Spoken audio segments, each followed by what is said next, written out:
வணக்கம். நம்ம இன்றைக்கி என்ன பார்க்க போறோம்னா சிந்துவெளி நாகரிகம் பற்றி பார்க்க போகிறோம். இதில் நாகரிகங்கள் என்னென்னா சிந்துவெளி நாகரிகம் என்ற சொல் சிவிஸ் என்ற லத்தீன் மொழி சொல்லிலிருந்து பெறப்பட்டது. இதன் பொருள் நகரமாகும். மனிதன் நிலையாக வாழத் தொடங்கிய காலமே என்னென்னா நாகரிகத்தின் தொடக்கமாக கருதப்படுகிறது. அது உலகின் 4 தொன்மையான நாகரிகங்கள் உள்ளன. அதில் என்ன நாகரிகம் மெசொப்பொட்டேமியா நாகரிகம். அது எந்த ஆண்டுனா 3500 2000 போல. அடுத்து சிந்து சமவெளி நாகரிகம், எகிப்து நாகரிகம், சீன நாகரிகம். இந்த 4 நாகரிகங்கள் உள்ளன. அடுத்த மக்கள் சிந்துவெளி மக்கள் நதிக்கரையில் குடியேறியதற்கான காரணங்கள் என்னென்னா அந்த சிந்துவெளியில் வளமான மண் காணப்படுதல், ஆறுகளில் பாயும் நன்னீர் குடிப்பதற்கும் நீர்ப்பாசனம் கால்நடைகள் பாசனத்திற்கும் பயன்படுத்தப்பட்டது. அது போக்குவரத்திற்கு ஏற்ற வழி காணப்பட்டது. பெரும்பாலான நாகரிகங்கள் ஆற்றின் கரைகளில் தோன்றியதால் இவை நாகரிகத்தின் தொட்டில்கள் என அழைக்கப்படுகின்றன. அதுக்கப்புறம் என்னென்னா கரப்பா புதையுண்ட நகரம். என்னென்னா கரப்பா நகரிகத்தின் இடிபாடுகளை முதலில் யார் அறிமுகம்னா சார்லஸ் மேசன் என்ற ஆங்கிலேயர் தமது நூலில் விவரித்தார். அவர் கிழக்கிந்திய கம்பெனியில் பணிபுரிந்த படை வீரரும் ஆராய்ச்சியாளரும் ஆவார். அவர் தற்போது பாகிஸ்தானில் உள்ள இந்தியாவில் வடமேற்கு பகுதியை பார்வையிட்ட போது சில செங்கல் திட்டுகள் இருப்பதை இவர் கண்டார். என்னென்னா 1920 தொல்பொருள் ஆய்வாளர் கரப்பா மற்றும் மொகஞ்சதாரோ நகரங்களை அகழாய்வு செய்ய ஆரம்பித்தார். 1924 ஜான் மார்ஷல் கரப்பாவிற்கும் மொகஞ்சதாரோவிற்கும் பொதுவான அம்சங்கள் இருப்பதை கண்டறிந்தார். இதில் எனவே கரப்பா நாகரிகம் மொகஞ்சதாரோவை விட பழமையானது என்ற முடிவுக்கு இவங்க எல்லாம் வந்தனர். அது நகர நாகரிகம்.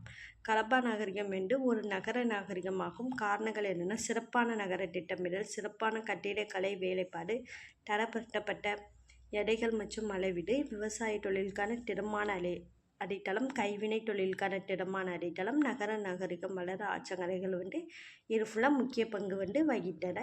அது தெருக்கள் மற்றும் வீடுகள். தெருக்கள் என்னென்னா சட்டக வடிவமைப்பில் இருந்தன. தெருக்கள் வடக்கு தெற்காகவும் கிழக்கு மேற்காகவும் என நேராக அமைக்கப்பட்டிருந்தன. தெருக்கள் 33 அடி அகலமும், சிறிய தெருக்கள் 9 அடி முதல் 12 அடி வரை அகலம் கொண்டதாக இருந்தன. இதில் சாலைகள் அகலமாகவும் வளைவுகளை கொண்டும் இருந்தன.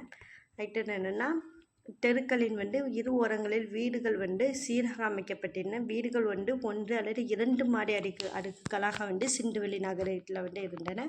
அது பெரும்பாலான வீடுகளில் அறைகள், முற்றம் மற்றும் கிணறுகள் இருந்தன. ஒவ்வொரு வீட்டிலும் என்னென்னா கழிவறை மற்றும் குளியலறை இருந்தது சிந்துவெளி நாகரிகத்தில். அது கழிவு நீர் அமைப்பு.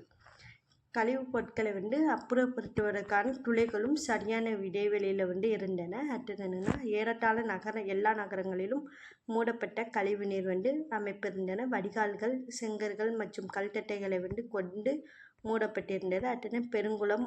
மொகஞ்சதாரோ மொகஞ்சதாரோ நகரின் நடுவில் அமைந்திருந்தது. இது செவ்வக வடிவத்தில் அமைந்திருந்தது. நீர் கசியாத கட்டுமானத்திற்கான மிக பழமையான சான்றாகும். இதன் சுவர்கள் எப்படின்னா ஜிப்சம் செறிந்த சுண்ண சாந்தாரால் இது பூசப்பட்டுள்ளன. அது தானிய களஞ்சியம்.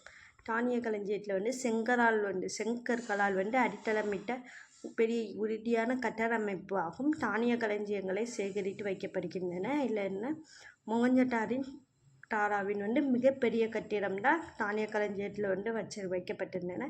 இல்லைன்னா கரப்பா நகரின் கோட்டையில் 6 தானிய களஞ்சியங்களை இந்த கோட்டையில் காண முடிகிறது. அது மாபெரும் கட்டடங்கள்.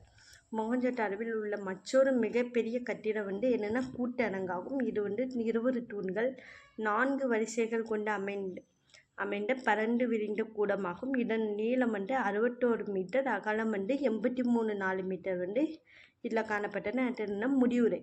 இதில் சிந்துவெளி நாகரிகம் உலகில் மிக பழமையான மற்றும் முன்னேற்றமான நாகரிகங்களில் ஒன்றாகும். நகர அமைப்பு, சுகாதார வசதிகள், வடிகால் அமைப்பு, திட்டமிட்ட தெருக்கள் போன்ற அம்சங்கள் இந்நாகரிகத்தின் உயர்ந்த வளர்ச்சியை காட்டுகின்றன. மக்கள் ஒழுங்காகவும் சமத்துவத்துடனும் வாழ்ந்தனர். இந்த நாகரிகம் எவ்வாறு முடிவடைந்தன என்பது தெளிவாக இதில் அறியப்படவில்லை.